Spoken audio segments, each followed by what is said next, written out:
মওদুদী সাহেব যেটা বলছিলেন সেটা এরকম যে লিবারাল ডেমোক্রেসি এটা ঠিক আছে ভালোই, কিন্তু এটা কাজ করে না, ফাংশন করে না। কেন কাজ করে না? ওনার তত্ত্ব হচ্ছে যারা এই শাসনটা চালায় তারা অসৎ।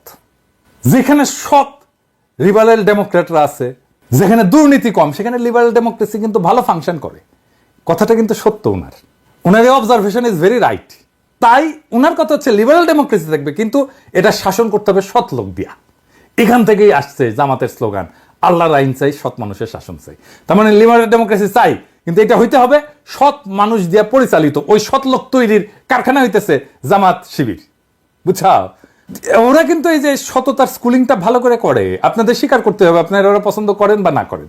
সততায় অনেক উঁচু মানের নেতা কর্মী তারা তৈরি করতে পারছে, হয়তো সবাই না, কিন্তু উল্লেখযোগ্য মাত্রায় তুলনামূলক সৎ মানুষ আপনি জামাইতে পাবেন। আপনি দেখবেন অনায়াসে তাদের সাথে টাকা পয়সা নিয়ে ডিল করতে পারবেন, কোনো সমস্যা হবে না, কখনো হবে না এরা। তাই পলিটিক্যাল